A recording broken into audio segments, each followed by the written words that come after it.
jìnnà sí wọn bí sánmọ̀ sílẹ̀ o ara ló ń ta wọn ṣe mọ́ o náà bá sunkún sójú bẹ̀rẹ̀ má ti fi gbé sọ kó fẹ́ yẹ ẹyẹ kó lọ ìgbé sọnù sígbó wọn dúró títí ọwọ́ wọn ò tó ìṣó máa ṣe ta ní kókó ṣòkòtò tí olókùn ó dá kìtìyàn ó dórí àwọn lọ́tẹ̀ o. Ó dórí àwọn lọ́tẹ̀ o. Àbọ̀dórí àwọn lọ́tẹ̀ o. Ó dórí àwọn lọ́tẹ̀ o. Ọmọ iná náà mi arán síná orí mi dákun má ṣì mí lọ́nà o. Mo tẹríba fàdà àgbà o. Àgbà ẹ foríjì ni ojoojúmọ́ ni mo ń pọ́n wọn lé. Mo ń ṣèyá sí àwọn àgbà o. Mi ò fojú tí ń rìn wọn láyé. Ọmọdé ẹ má fàgbà ṣe yẹ̀yẹ́ torí oníkọ́ tó yọlá ní. Ọmọdé ń bọ̀ wá dàgbà o. Màmá ń bọ̀ wá dàgbà o. Ọmọdé ń bọ̀ wá dàgbà o. Wọ́n máa ń bọ̀ wá dàgbà o. Ọmọdé ń bọ̀ wá dàgbà o. Ọmọdé ń bọ̀ wá dàgbà o. Ọmọdé ń bọ̀ wá dàgbà o. Bọ́lájú kòkòrò bá pẹran nígbó tó bá fúnra ẹ̀ pín ló dára jù o. Kọ̀wé mi á jẹ́ dàgbà o. Èyí mo rí màrò ẹ̀fà gbogbo náà ní ilé ayé. Sùúrù ní ṣẹ́gun ohun gbogbo. Ẹ má ṣèké mo ní ẹ má dalẹ̀. Ẹ má forí wórí ìkìlọ̀ ló jẹ́. Ẹ̀yin forí wórí yóò ṣàbàmọ̀. Àwa ò ní ṣàbàmọ̀ láyé o. Nílé ayé o. Àwa ò ní ṣàbàmọ̀ láyé. Àwa ò ní ṣàbàmọ̀ láyé. Àwa ò ní ṣàbàmọ̀ láyé. Dẹ́bìtọ̀ rẹ̀ àtàrà ilé o.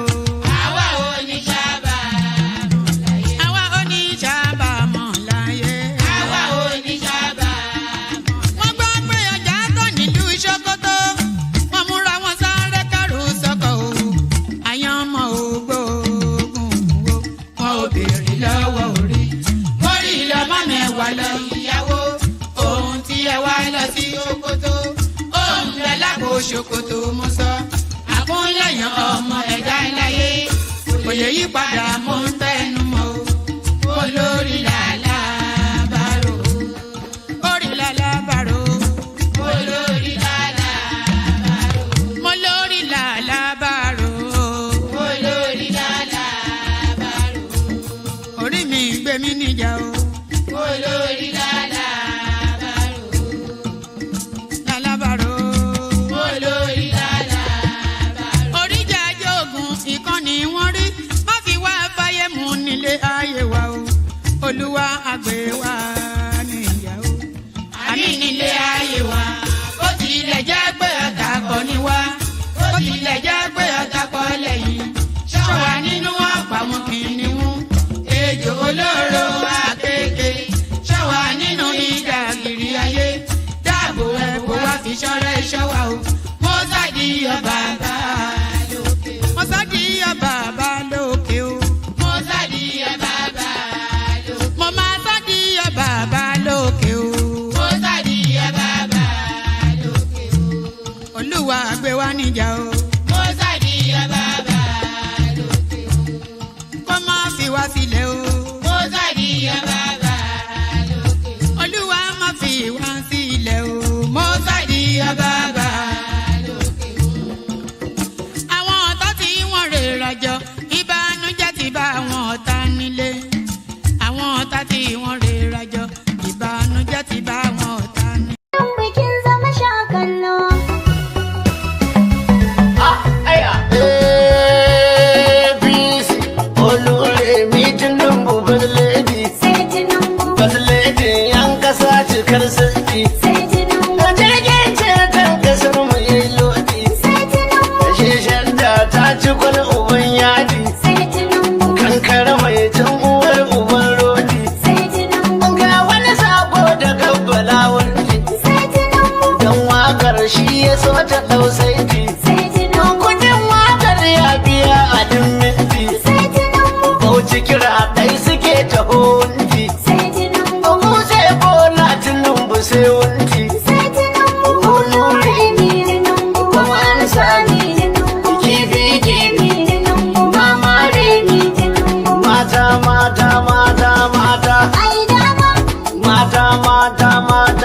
mata. Kudan taba. Kudan taka. Kudan juya. Daga bakwai ya tela na budar dangi. Nan mota sai ya bani mamaki. Direbobi dole sai da kutuki. Sarki ranar hawa ya hau doki. Ashe morewar kudi a kai banki. Idan za ka aje ruwa ka sai tanki.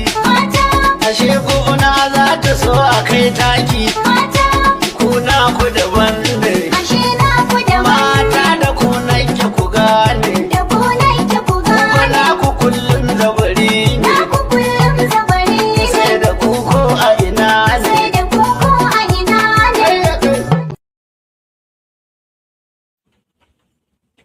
And there it is right there. There it is right there. Whatever it is that the Aboki said is exactly what it is.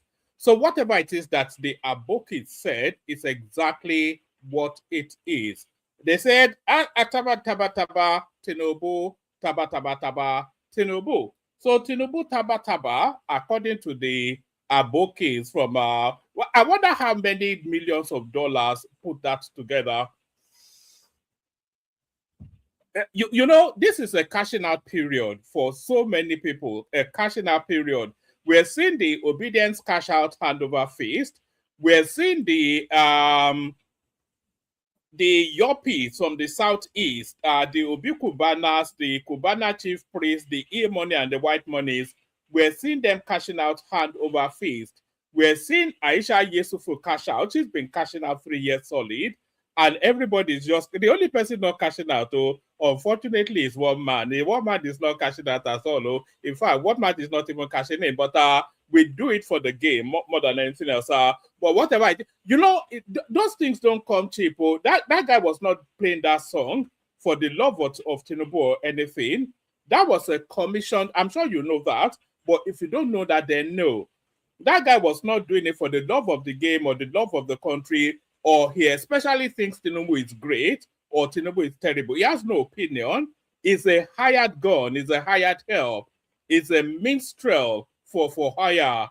He's a dollar musician and he's cashed out fully. So all that. Good day to you. Good to be in your company and all that. Good day to you. Good to be in your company. Always a delight every time I join you guys. Apologies for the somewhat skittish. We come and then we go. We come and then we go. It's not the spirit is willing, but the window doesn't often open. That's just what it is. I run a very busy household, as some of you may or may not know. And sometimes the window just does not open. That's even why we open so late. No, let me not show you actually. So apologies. So take what you can get for now. But as we build up to the elections, we become the flesh is not even weak, but the flesh is willing. It's just that the window just doesn't open sometimes. And then sometimes when eventually the window does open, I'm too beaten up by the course of the day, you know, to be of any use, you know. And if I'm not having fun, then what's the point in me being here? So it has to be fun for me to do it. But it's always fun to be in your company, by the way. The protocol, of course, you know the protocol. The protocol remains the same. Click on the like. And also another thing that this incentivizes me. Is that the word? Another thing that this incentivizes me is that there's not much going on in the news cycle anymore. So it's very difficult sometimes to pick together what we wrap a session around. You know, at least we have to have some talking points before the panel comes in, and then the flow is more organic. But the election is already done. So there is nothing going on with the elections anymore.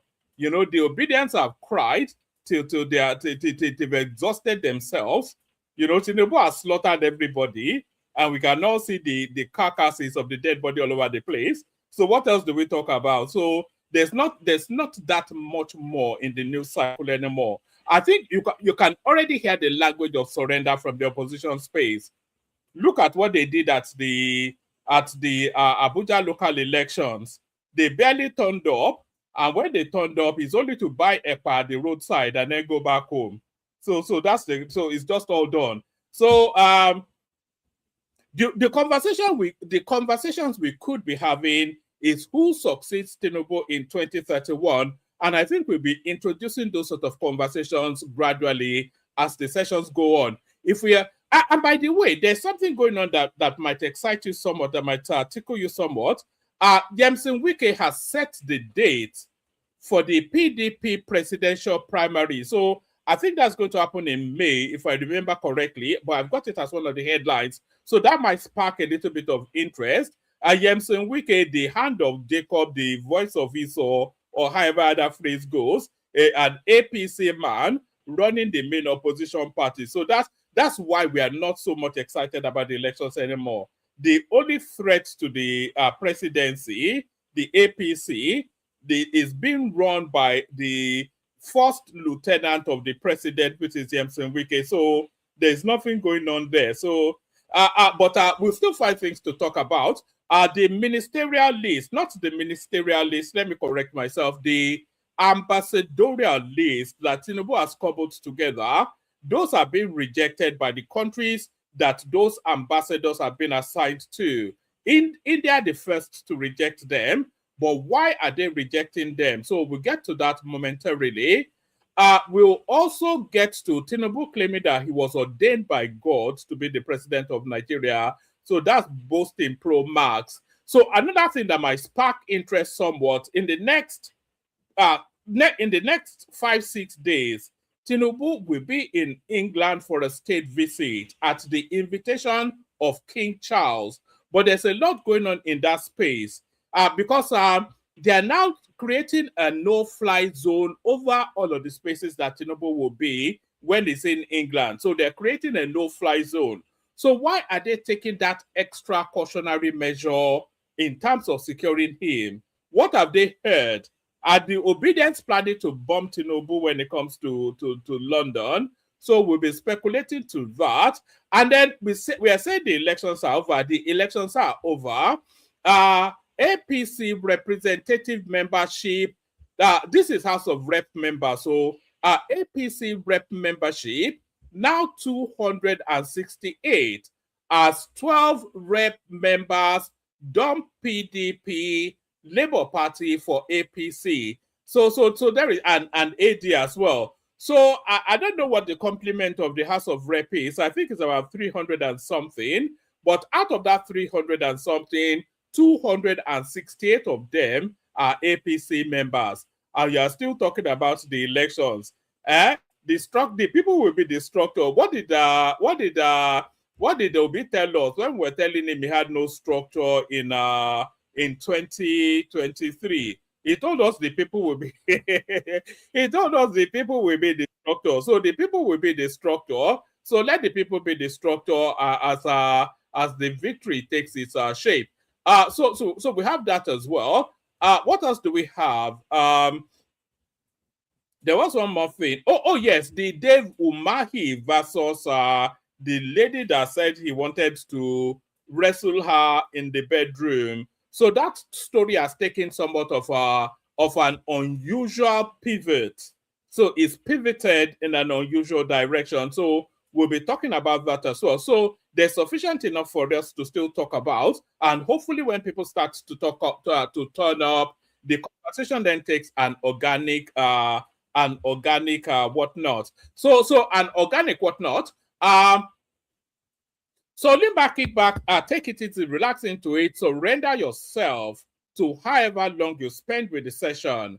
But before you surrender yourself, click on like as I invited you to do previously. So if you have not already clicked on like, please do that. Click on like.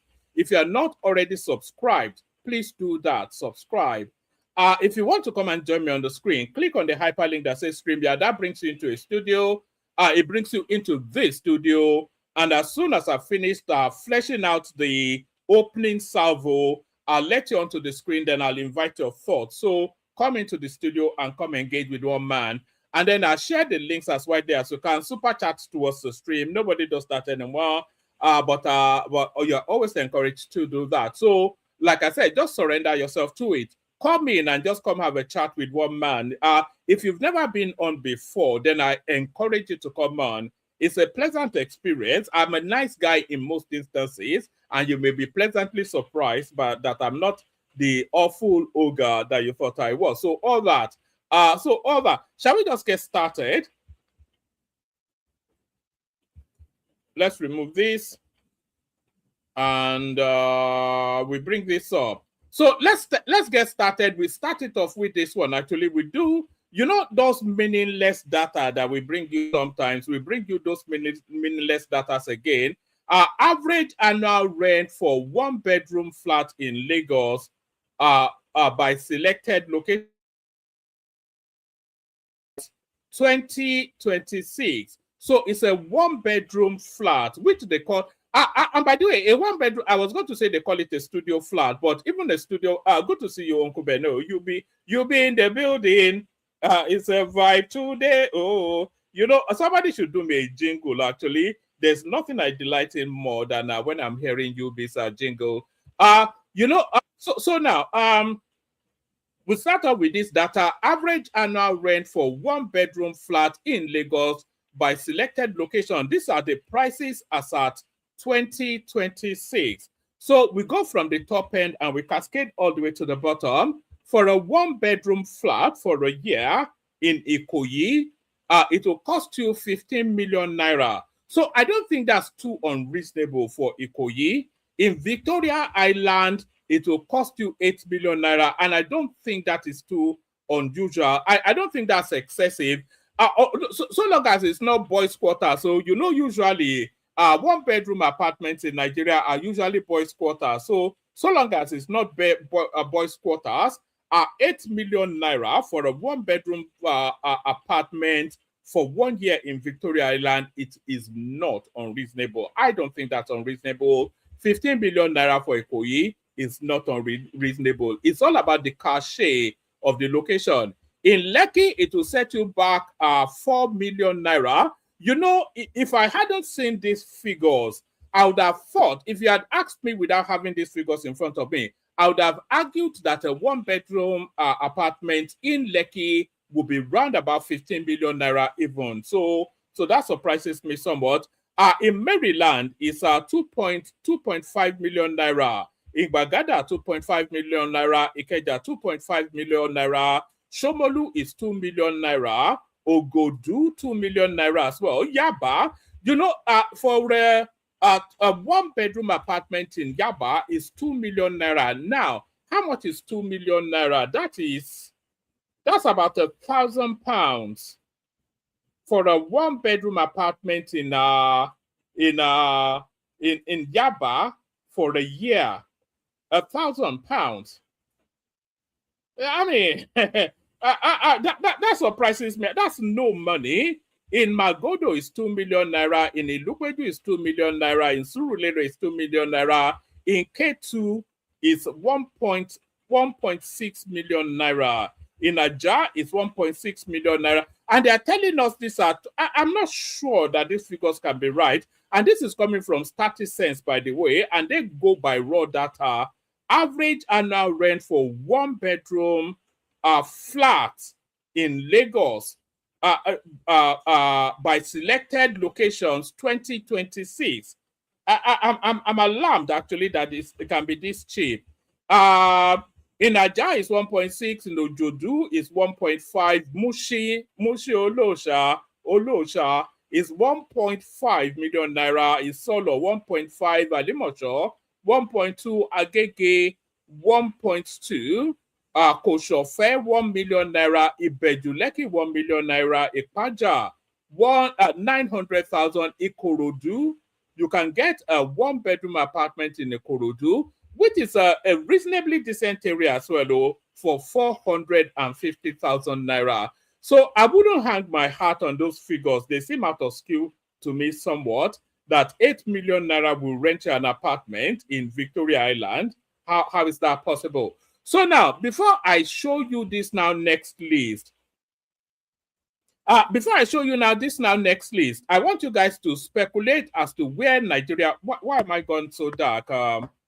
Before I show you this next list, I want you to speculate as to where you think Nigeria falls in the paradigm, in the table. So before I show you the next list, I want you to speculate as to where you think Nigeria falls on the table. So the table is the most corrupt police forces in the world.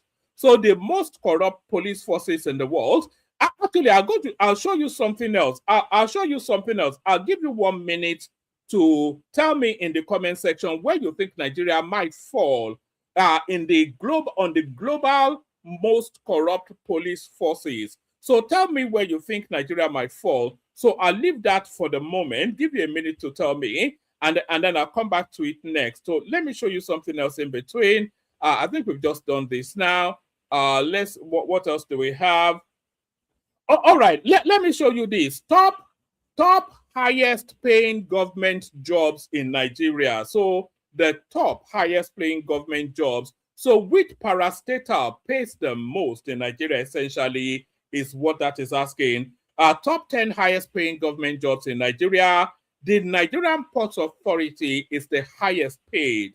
So that surprises me somewhat because when they're saying highest paid, I'm assuming we're going by their official salary rather than their access to, to bribery and corruption. So if we're going by their official salary, they are telling us then that the highest paid parastatal, the highest paying parastatal in Nigeria is the Nigerian Ports Authority. So that surprises me somewhat. At the central bank, which you thought would be the highest paid, is number 2. NNPC, which you thought would be higher than even the central bank. You'd have thought NNPC would be number 1. It's number 3. Nigeria in Diaspora Commission. This is the Abike Dabiri Arewa space. That's number 4. Nigeria Communications Commission. That's number 5. Bureau of Public Enterprises. That's number 6. What they could have done is to give us somewhat of the average salary of these spaces. Number 7 is the Nigeria Maritime Administration and Safety Agency. Federal Inland Revenue Service is number 8. Bank of Industry number 9. Number 10, Energy Commission of Nigeria. So the highest paying parastatal in Nigeria, surprisingly, is the Nigerian Ports Authority. So now, where does Nigeria fall in the hierarchy of corrupt police services? The most corrupt police forces in the world, they are the most corrupt without equivocation by a reasonable distance is Honduras. Honduras followed by Paraguay in Number 2. Venezuela that Trump recently took over is number 3. Uganda number 4. Guatemala number 5. Ukraine, which is currently under war, is number 6. Number 7 is Mexico. Tanzania number 8. Dominican Republic number 9. Kenya number 10. Cameroon number 11. And Nigeria is number 12. So Nigeria has the 12th most corrupt police force in the world. I'm not quite sure how they've done the crunching, but what's their number 50 is Angola. The Angolan police, they are less corrupt than the Turkish police, the Puerto Rican police. There's no first world country here. They're pretending as though there's no corruption in the first world. Argentina is there as well, actually. Yes, but so there it is right there. Nigeria is the 12th. We have the 12th most corrupt police force in the world. This is according to what this data is telling us right there. So let's go on from there to where are we going to now? Oh, okay. Let's kick it off now with the Dave Umahi narrative. Do you remember this lady that came out and told us that Dave Umahi is owing her money and is making sexual advances towards her? Her name is Tracy Ohili, and here is her story. So let's tell me if you can hear it in the comment section. So we pick it up from here. This same number. He sent me a phone, an SMS that I insulted him. I will teach you a lesson. So I gave him time. After 1 year and 8 months. Tell me in the comment section if you can hear the audio. I started asking him for my payment. While I'm asking for my payment, David is asking me out. While I'm asking for my payment, David is asking me to date him. I told him, sir, one day I got so frustrated. I said, sir, can you concentrate and pay me my money. Stop telling me about dating you. I've told you I cannot date you. He became angry and hung up on me. The next thing, he sent me a message which is on my phone right now by David Umahi's number. Everybody that knows David knows this same number. He sent me a phone, an SMS that I insulted him. I will teach you a lesson for insulting me. I can show it to the whole Nigerians. I can show that text message to the whole Nigerians. All right. So now this lady here, I think a lot of you actually know the backstory of this one. This lady here, she's telling us that she's a contractor that did a contract for Dave Umahi when he was the governor of Ebonyi State. So that's the first bit. And then the second bit is that she's telling us that Dave Umahi did not pay the full invoice of that contract. That's the second bit. And then the third bit is she's telling us that Dave Umahi, by extension, the Abia State government, they are still owing her the better part of 400 million naira. So that's the fourth bit. But the other bit is that she's telling us that Dave Umahi was trying to sleep with her. So that's the fourth bit. So now Dave Umahi is not the first spec, or when you are looking at the male physiology, it might not be the most attractive man in the world. He's certainly not as handsome as I am. Nobody on this planet is as handsome as I am. So Dave Umahi might not be the first spec, but you would rate that Dave Umahi, if he wants to sleep with somebody, if he wants to, because Dave Umahi has a wife, so it will essentially be a side chick. If Dave Umahi wanted a side chick, it will not be somebody of this woman's age, you would imagine, or even her look, because she looks very much late 40s, mid 40s, thereabout, and she's probably not the most attractive woman on the planet. So it's very difficult then that Dave Umahi will be trying aggressively to sleep with this woman. It just doesn't correlate. He's a very wealthy man. He's a very powerful man. He has his peak of all of these young girls that throw themselves at that space. He can go on Instagram and pick up an Instagram baddie. So what imagine, compare and contrast this woman with an Instagram baddie, you know? So it doesn't correlate that she will suggest that Dave Umahi wants to sleep with her, but that's her narrative, and that is what she's pushing into the public space. But it gets more interesting, so stay with it.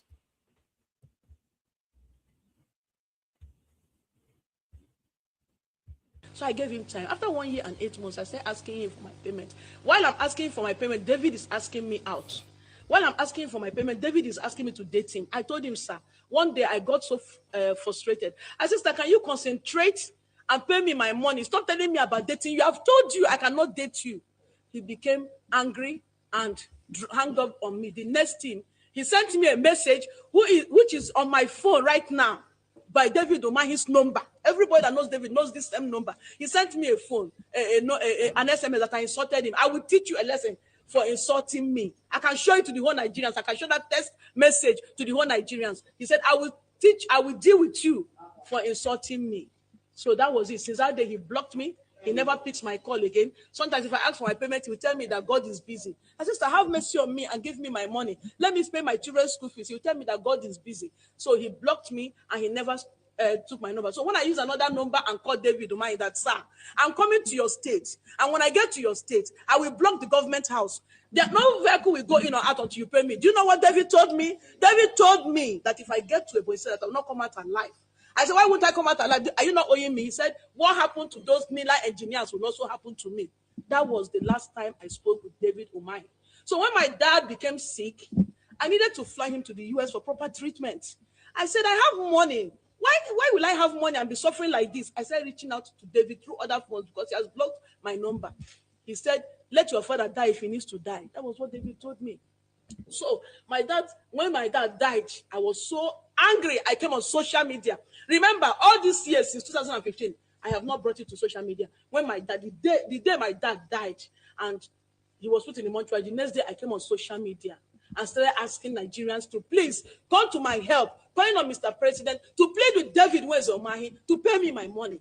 I am asking for my payment. My money is my right. I took risk with my staff to take this job to Ebonyi State. Shortly, David Umahi sent policemen to my house. I just dropped my children off at school. Getting back, I've not even had my bed. They arrested me and brought me straight to Abuja here. And do you know the shocking thing? The most shocking thing I've ever witnessed in my life is David Umahi right in my face when he was brought for an interactive section with me by his boy in the police station, in the police force that he's using. Fakorode, David looked me in the eyes and said he has never met me. He said it yesterday. I have never met this woman before. I'm only meeting her for the first time. I almost died. David Umahi said he has never met me. I brought my pictures with David Umahi. I brought evidence showing me and David Umahi in his office as a deputy governor. Fakorede said, how are we? All right. So this woman made a real splash in the media space to the point that people like Showore, ever the crusader, he hopped on board of that narrative and he started to make noise about it. So here is the woman as she continues with her noise making. So let's pick the story up from here. David Umahi, whose video has been circulating the internet, where he's parading himself as a dangerous man. He wants me to be sent to SACS. I don't know what he's planning to do to my life. He's holding my money, took me away from my family. David Umahi, who parades himself as a dangerous man all over the internet, he's taking me to SACS, where they keep criminals.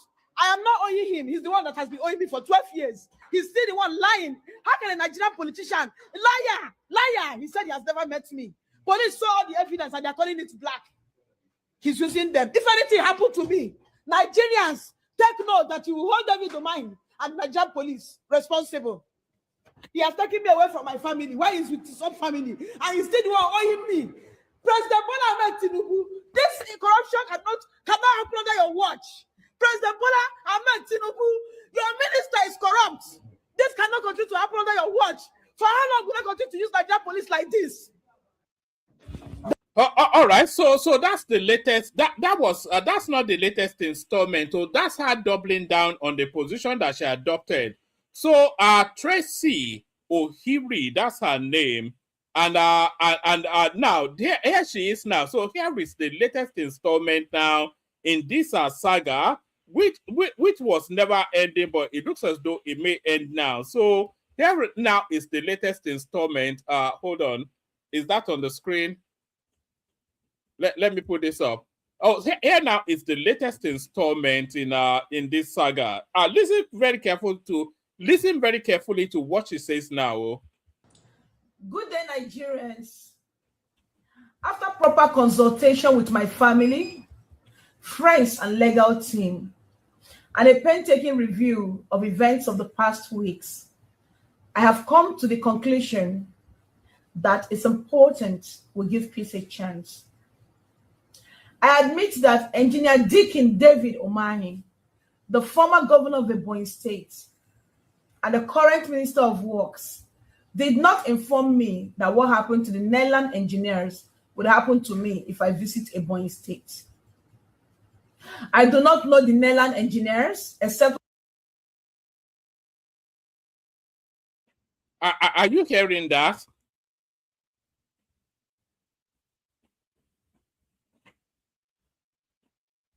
Are you hearing what that lady is saying right there? So she's made all this splash all over, and this is very consistent with the obedient space, by the way. She's made all this splash all over the media space. She has besmirched and defamed this guy, besmirched his name, defamed him, attacked his reputation, smeared him endlessly. There was even another clip where she said David Umahi was tying a towel around his waist and chasing her around a hotel room. She did all this only now to land on this sort of Do you remember we had another one, some girl that came out of some hostel in a school accusing a boy of raping her, only for them for that boy's name to have been damaged completely, and then she came out a week later to tell us she made it all up. So here is a woman. I'm even being kind, though she must be past 50 now, just from looking at her. And she's making up stories about sexual, just like we had with Natasha Akote as well, with Gosula Pabio. So this now seems to be the new weapon that Nigerian women are using.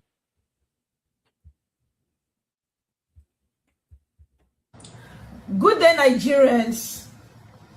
After proper consultation with my family, friends, and legal team, and a painstaking review of events of the past weeks, I have come to the conclusion that it's important we give peace a chance. I admit that Engineer Deacon David Umahi, the former governor of Ebonyi State and the current Minister of Works, did not inform me that what happened to the MALLAM engineers would happen to me if I visit Ebonyi State. I do not know the MALLAM engineers except what I read about them on the internet and what I heard from people. I apologize to Engineer Deacon David Umahi for the embarrassment this allegation may have caused him and his family.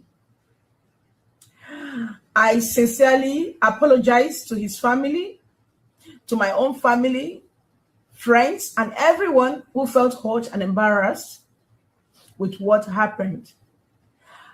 I never said Engineer Deacon David Umahi tied towel to meet me in a hotel room. I apologize if the allegations have been magnified and taken out of context. My family and I have decided to move on and face our lives and business. And we want everyone to respect this decision. On the issue of the contract, I admit there was no formally signed agreement between Deacon David Umahi and I. Although the job was done and delivered to his aides, they might have used the material for campaign purposes without informing him and without him knowing about it. I apologize sincerely for any misgivings that this might have caused. Thank you so much, and God bless each and every one of us. Thank you. So now the question is, should it end with that apology? That's the thing. Because too often now we're getting these things happening with too much frequency. We saw it with Natasha Akoti that told us that what's it called? Godswill Akpabio was groping her, even though there were about 50 other senators there, to the point that Senator Nwaboze, he came out to call her a liar because the lie was so blatant. And then, of course, examples of that, of so many women coming out to make this allegation and then recant it later. So should she be allowed to get away with this and just walk away scot-free? That's the thing. I think this woman should serve jail time. You know, she should serve jail time for this. That, no, I didn't really mean it, though. I was taken out of context. What do you mean you were taken out of context? We saw videos of you saying it, the words were coming out of your mouth now. So how can you take your own utterance out of context? What is the context other than the utterances that you put out in the public space? You know, what level of nonsense is this now? I mean, it's getting unconscionable now. And maybe an example should be made out of this woman. But then, of course, the usual suspect, they won't let her get away with that. It says, this is Ashowore, who has been taking hold of that space to use it for his adulta something. He's not letting it go. David Umahi versus Tracy Neither Ohiri. When the powerless recant, Nigeria must look beyond the apology. So they are not allowing her. Of course, they'll say she was coerced into it, she was bullied into it, she was paid off to make the retraction and all that. Well, so that would be the narrative then of the people that just they don't want any goods to come out of anything. Let's take a little bit of how Arise TV is handling that story. So let's have a listen to this. 300 million naira. What happened there? Let's go back. All right, let's see how Arise TV is handling this. You know, they won't let it go, of course. As Tracy Ohiri, the woman who accused the Minister of Works, David Umahi, of making sexual advances towards her, and owing her over 300 million naira for campaign materials, has now gone on camera to publicly retract every allegation she made against the minister. Let's take a look. After proper consultation with my family, friends, and legal team, and a painstaking review of events of the past weeks, I have come to the conclusion and what I heard from on the issue of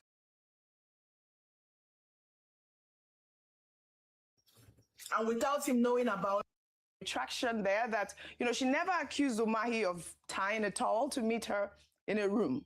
But there is video evidence. Let's take a look. All the while we went to the States, this man never gave me money for fuel. He never gave us accommodation. I used to pay in his hotel. Also, I used to pay money in his hotel for myself and my staff. The only time he asked us to stay in his house, the man did not allow me to sleep. He tied one of his waist and came into my room and was pestering me. I have to tell him, okay, wait, let me give my staff a Bible. I ran away from the place where he was and entered my staff room and they locked it. That was where I slept because of David Omani's disturbance. All right. You see lies. You see lies. So that woman's lies is even of a higher grade than Natasha Akpoti. Rufy on fire. You have a lot to say. I have a lot to say as regards this matter. Number one, she's done this video, and apparently from that video, it shows that she was reading from somewhere. We would like to know the back end. And I'm talking as an investigative.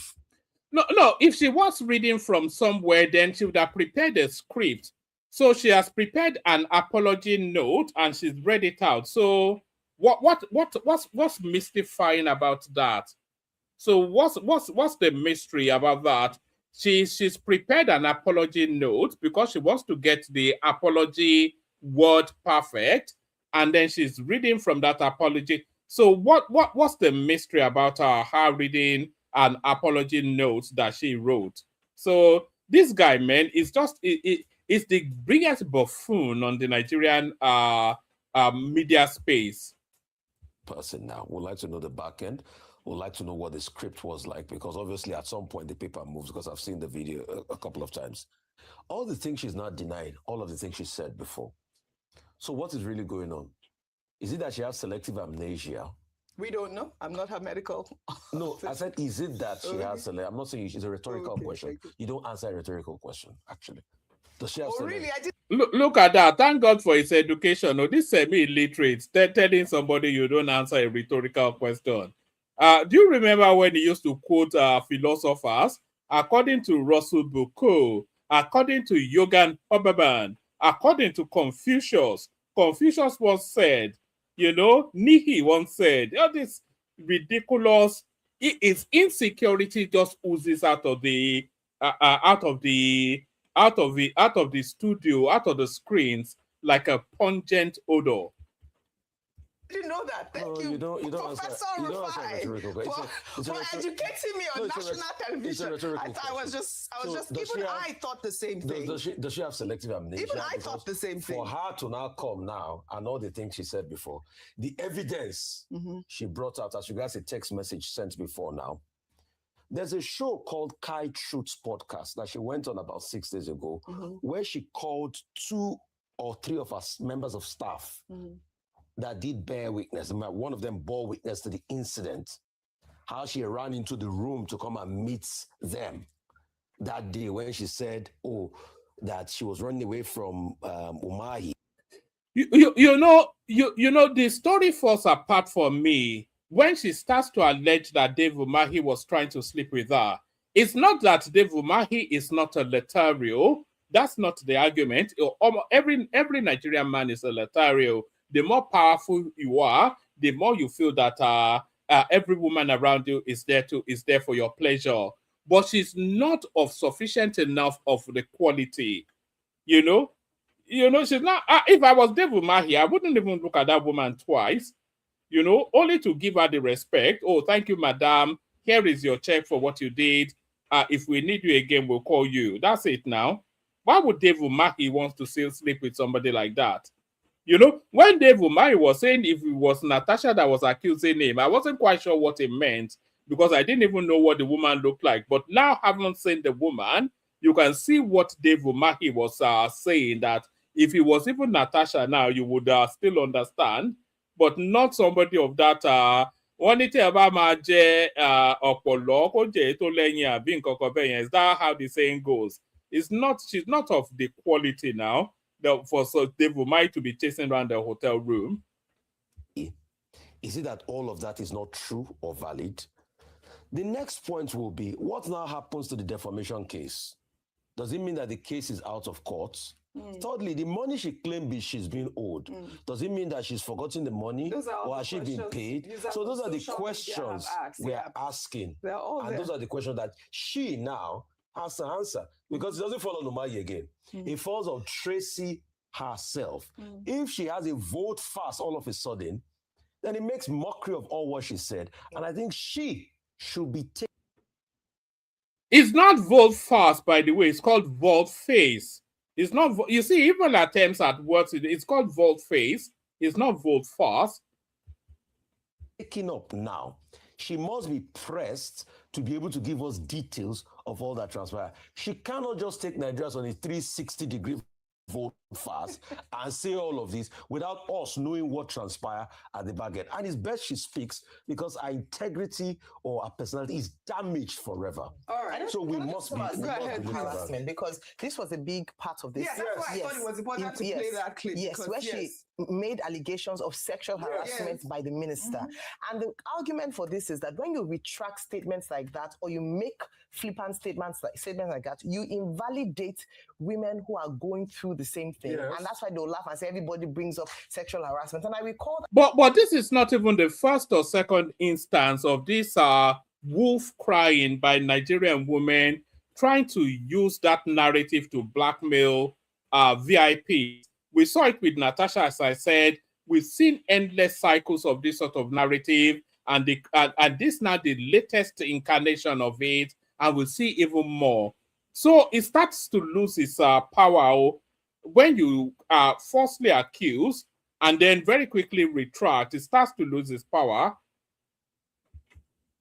When she did, some people were saying that, oh, how do you prove it? Every woman is coming to say this. And it's insulting to others who have a serious case around it. And that's why I believe that either she's further probed or she faces penalties. So anyone who falsely accuses anybody should also face a penalty. If not, this is a big issue. You should not make light of issues that are facing Nigerian women and women across the world, and then bandy it around, come with pictures. Because there was also a denial that I've never met Tracy before. She came with picture evidence that they've actually had interactions before. Where does that all go? This is no longer doctor pictures. Oh, really? She has not said it was doctor.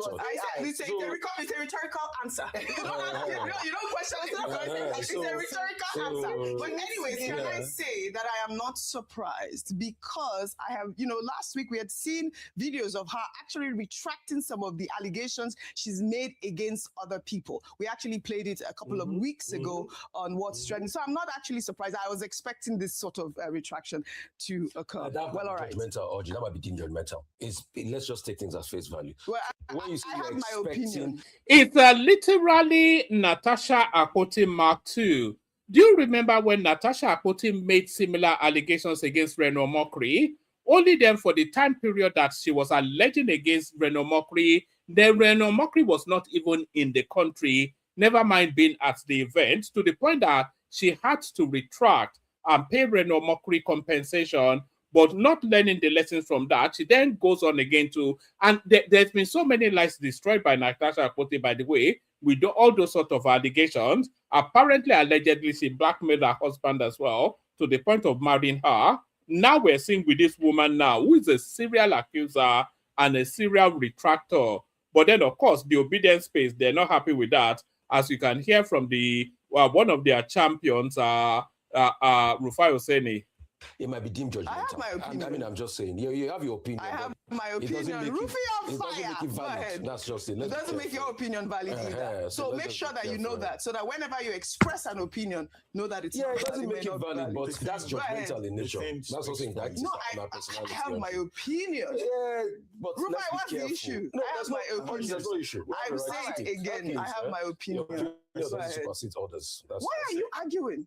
What is Dr. this? Basi, go ahead. It's okay. No, but what is this? What Dr. is the Basi, go ahead, argument? please. It's okay. Let me No, but just what is the say what I argument want to say in about? 1 minute. So what you're hearing, and we're seeing it right across the board, is the language of fed upness with the excesses of this short little guy with a man breast. You know, they call it moves, don't they? A man with breast as big as Rufai was saying, they call it moves. But you can hear the language of fed upness. We are seeing increasingly Ruben Abati push aggressively against the excesses of Rufai Husseini, but even the mild-mannered of Oji, very mild-mannered, very neutral, very just giggly most of the time. She's now getting fed up with his excesses. Is getting all the guests are fed up with him. They don't want to come on their studio anymore. Now even his colleagues are saying, "Look, man, don't be an idiot all your life. You know, don't be an idiot for all of your life." But Rufai, let's be what's careful. the issue? No, I there's have my opinion. There's no issue. We have I'm the right saying to it speak. again. Okay, I have sir. my opinion. Your opinion Go doesn't ahead. supersede others. That's Why are you arguing?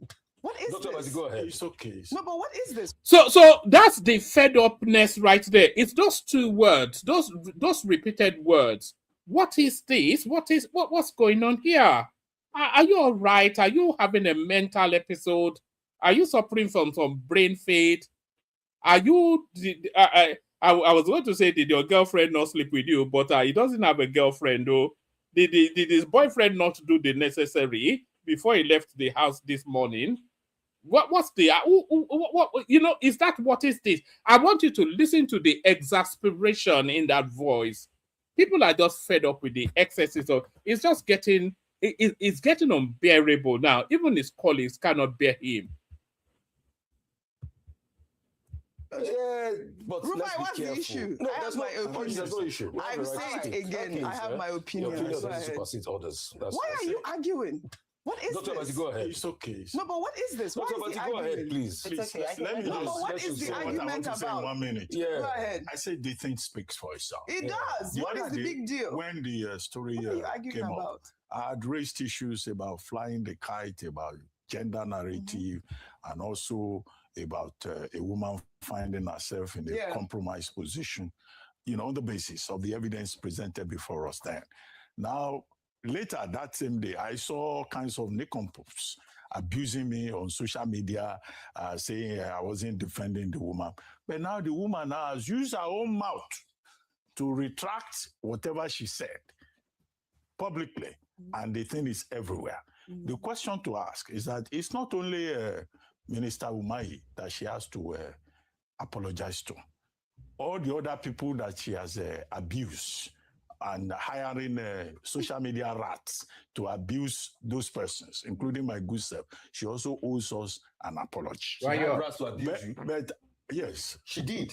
of course. You have evidence. She had rats I have to abuse you. evidence. I have Rufai evidence. is now She has the made a actor. video abusing me. Rufai Abusing you. Okay. I mean, I You didn't know. I also wasn't said that aware. you're an investigative No, journalist. she was. I mean, I wasn't aware. Go and He investigate. also said Go that and you bring- saw that they go were and bring reading in the a prompter. technical You said you thought that she No, was but it was obvious she was reading now. Wait.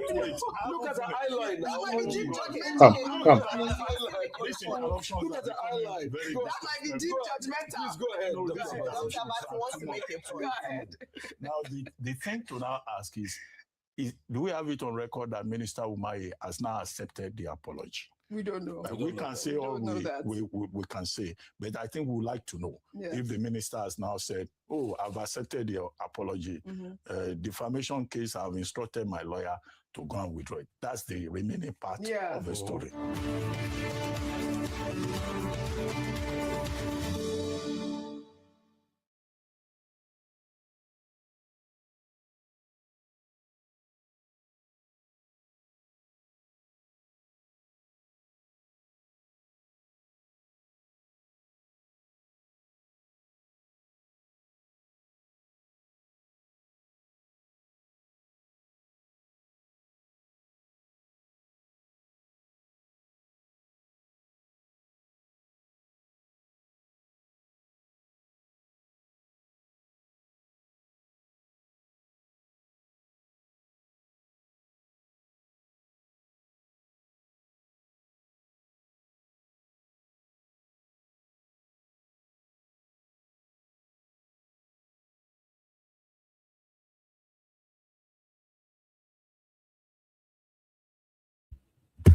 all right. So that was that. So that's the ever increasing instances of false allegations by Nigerian women. So that was that. So we go through what we have left. I'll give you the headlines.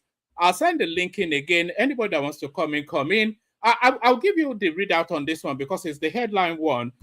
India orders reject Tinubu's envoys over tenor policy.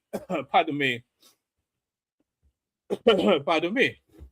So that's the headline piece. India, others reject Tinubu's envoys over tenor policy. So the Indians are sending the Nigerian ambassador back, but why? India and other yet to be disclosed countries have declined to accept some of President Bola Tinubu's recently posted ambassador designate due to diplomatic policies that discourage receiving envoys from administrations with less than 2 years remaining in office. So that's the reason. It's reasons of they don't even know if Tinubu will be the president. It's not that they are speculating that Tinubu would not be the president. I know that would be the spin by the obedience space, but as a policy position, an administration that has less than 2 years tenure left as a policy position, they don't want to accept the envoy from there because they'll do all of the ceremonies of settling this guy in. Then if the government changes, then the guy has to leave. India and other yet to be disclosed countries have declined to accept some of President Bola Tinubu's recently posted ambassador designates due to diplomatic policies that discourage receiving envoys from administrations with less than 2 years remaining in office. High-ranking officials in the presidency and the foreign service disclosed on Tuesday that India, where career diplomat Ambassador Mohammad Dahiru has been designated to serve, maintains a standing policy against accepting ambassadors from governments with tenure of less than 2 years remaining. Pardon me. Correspondents gathered that the Asian giant is exercising its discretionary powers to turn down the Ministry of Foreign Affairs request to accept Dahiru's posting. The development confirms an earlier exclusive report by correspondents in which some sources revealed that storms were brewing for many of Tinubu's ambassador designates who faced the prospect of rejection by host countries due to time constraints on their tenure. 3 separate sources familiar with the matter who spoke on condition of anonymity due to the sensitive nature of diplomatic negotiations said the federal government was already receiving signals from New Delhi and possibly some other capitals about their reluctance to grant agreement. So agreement here is that agreement. Oh, that's the Yoruba crossover right there. That agreement is somewhat of is spelled agree with 1 E rather than 2 E. So it's a French sort of word, which I think is unique or peculiar to diplomatic something. Agreement that's how it should be pronounced, I suspect. Agreement is the formal approval given to a receiving country to accept a diplomat designate by the sending country, and it is a prerequisite before an ambassador can assume duty. They don't accept an ambassador from an administration that has less than 2 years in office. So they are giving us that body language already, a presidency source said. The source continued, some countries are reluctant to accept some people, not because of the individual, but because of the time. They are already seeing the Tinubu government as an outgoing government. So their concern is that he has just 1 year left. So what if he doesn't win the election? Another government may come and remove them. We also understand that some countries have this policy. Any ambassador from an administration that has less than a year or 2 in office will not get accepted. And one of such countries is India. A second source, a senior foreign service official, confirmed India's position, but expressed hope that Nigeria could leverage its relationship with New Delhi to secure an exception. I know India has that policy. If you are less than 2 years to the end of the tenure, there will be difficulties accepting an ambassador. Maybe we can leverage our relationship with them to scale through.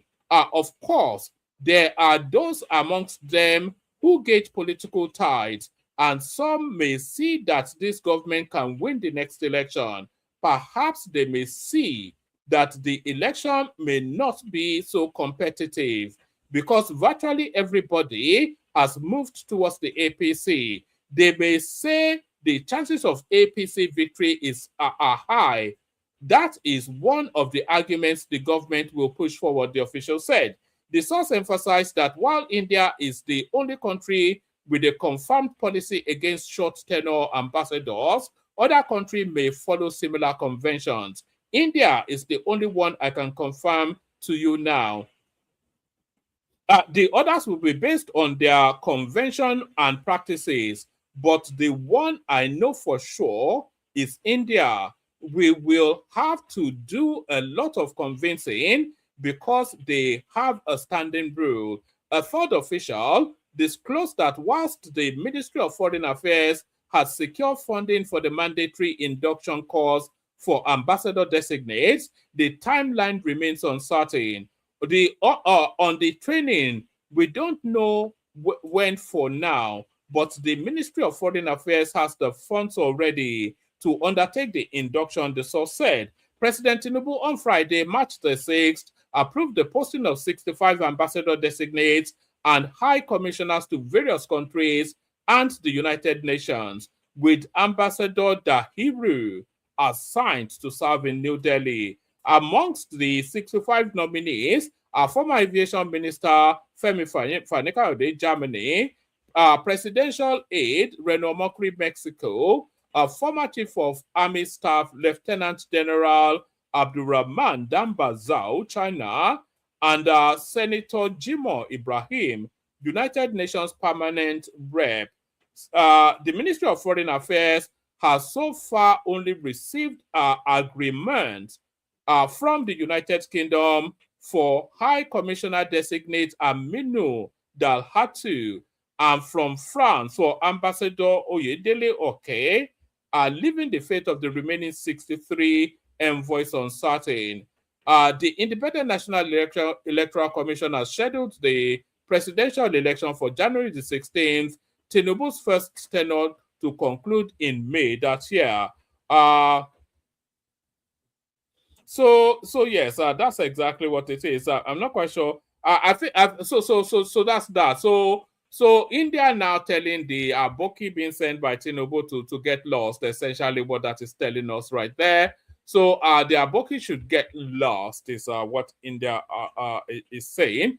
Let's go to this one. God ordained me Nigeria's president. This is Tinubu. So why would he make such a provocative comment?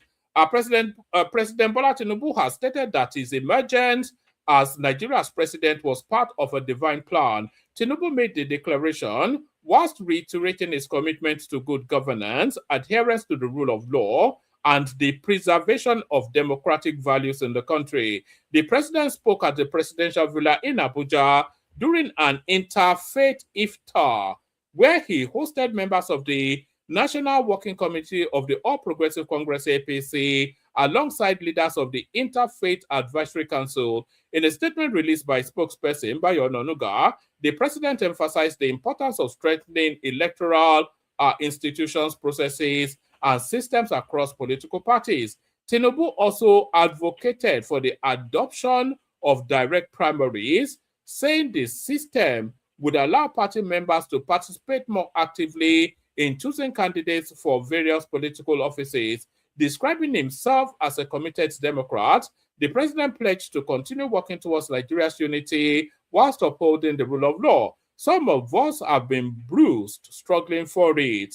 We were detained, we protested, We had street demonstrations. We went into exile and all of that. We formed NADECO. I followed the leadership destiny that God has chosen for me. There is no doubt about it. So it's God's candidate. Look at that.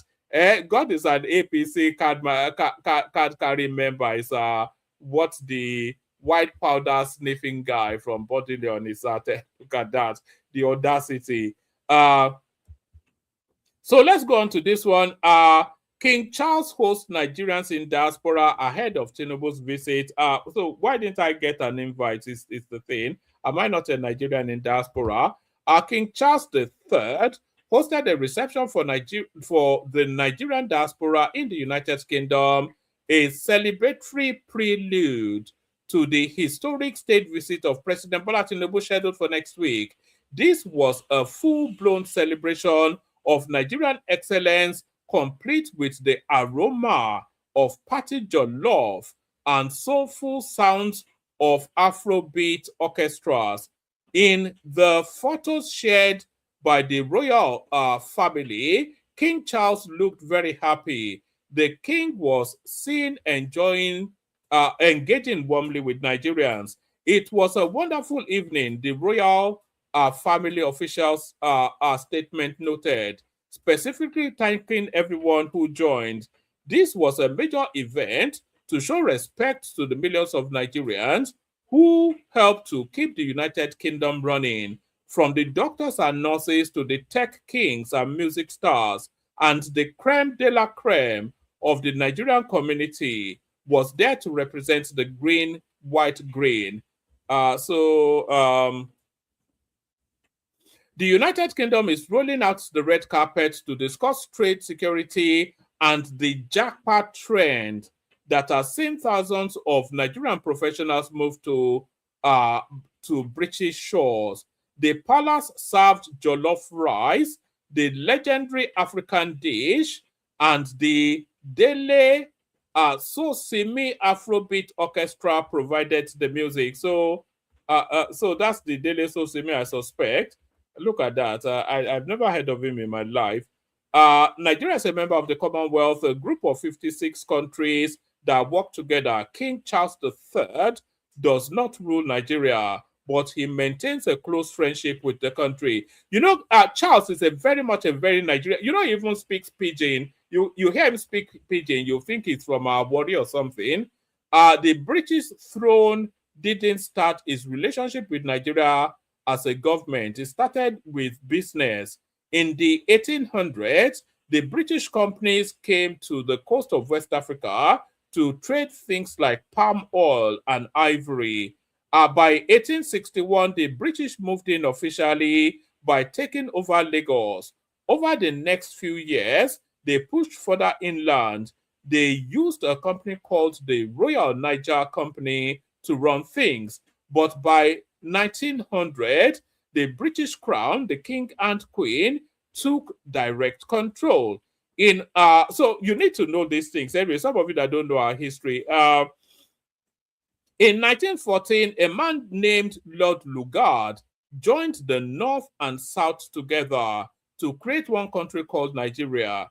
From that moment until 1960, the King or Queen of England had the final say for everyone in Nigeria.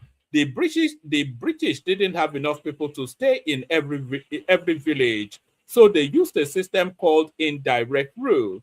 They allowed the local kings, obas, emirs, and obis to keep their titles and handle small daily issues. However, the British gave the orders on the big things like taxes, laws, and where the resources went.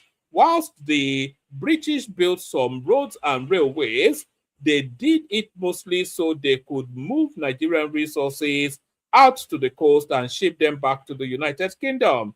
After the Second World War ended in 1945, Nigerians who had traveled abroad and studied began to ask for their own country. Leaders like Nnamdi Azikiwe, Obafemi Awolowo, and Ahmedu Bello started to challenge the British.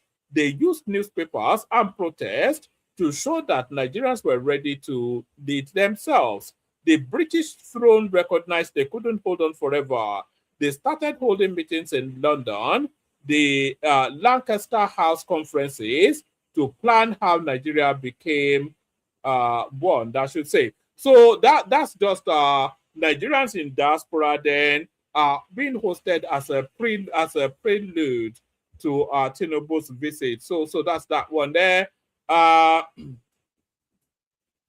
So here is this one here. APC reps membership now 268 as 12 rep members dumped PDP Labour Party for APC ADC.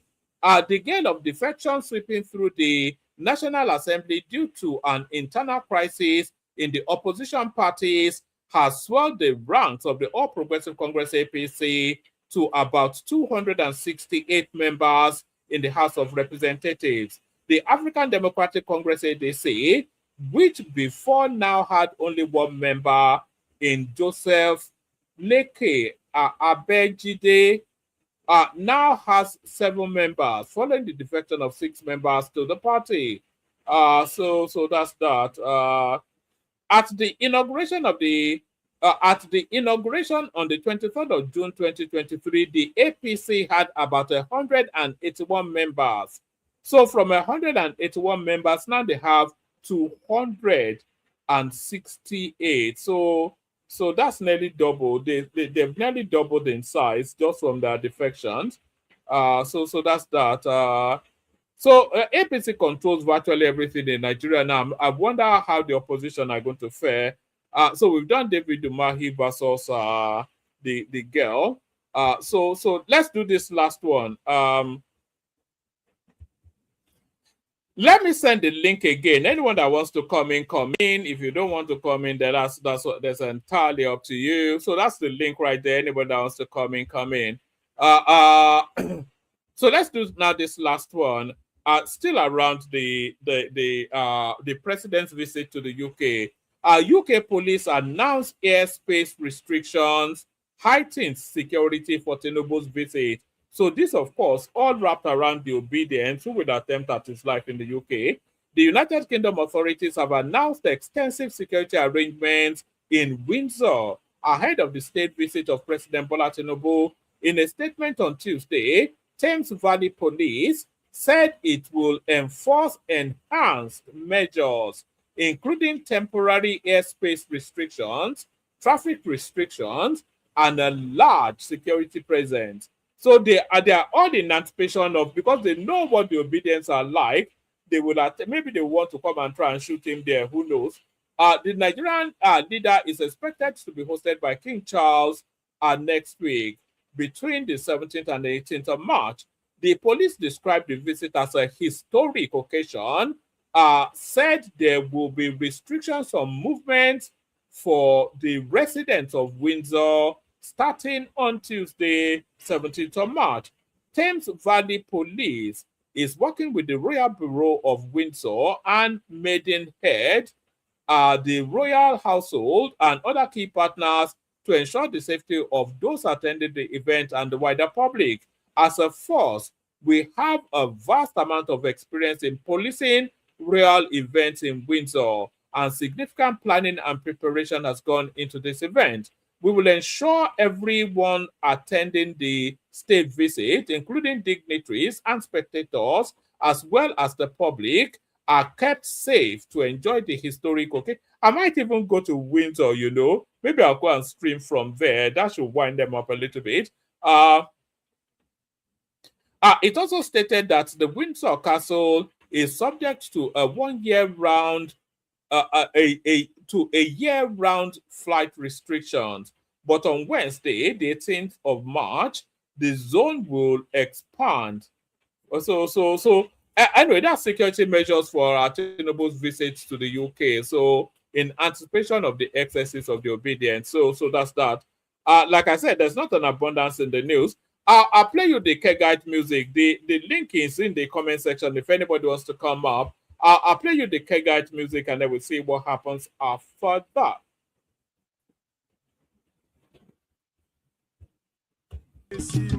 What Only water. Water, only water, where they see ma. Water, water, water, water, water, water, water, water, water, water, water. Only water, where they see ma. Hapa o naido. Hapa o naido. Hapa you don't come o.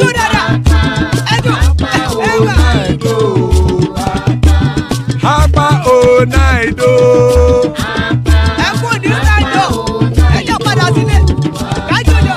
Oro kẹ̀kẹ́ ẹlẹ́mù yé o. Ide sodi ya kẹ̀kẹ́ rẹ ẹlẹ́mù rẹ o. Hobby master kẹ̀kẹ́ rẹ ẹlẹ́mù rẹ o. Chief Failati kẹ̀kẹ́ rẹ ẹlẹ́mù rẹ o. Eruku lẹ̀lẹ̀ ẹlẹ́mù dé. Eruku lẹ̀lẹ̀ ẹgbẹ́ ẹlẹ́mù dòde ojàre o. Eruku lẹ̀lẹ̀ Ghana ti dé ẹgbẹ́ bọ́dì o.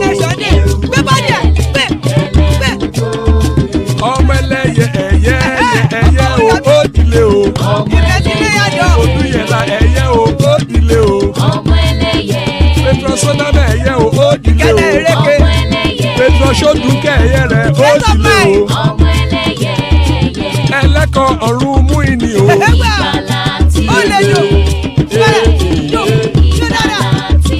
Àkùkọ ọ̀run mẹ́kọ̀.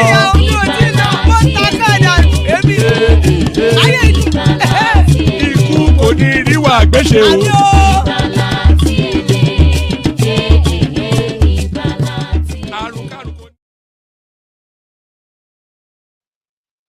And it is right there. May that have nothing to do with us. Joining us, Zeta. Hopefully, Zeta is there. Zeta, are you there? Oh, all right. We don't appear to have Zeta fully, so I'll just bail out here. Thank you, everyone. See you tomorrow.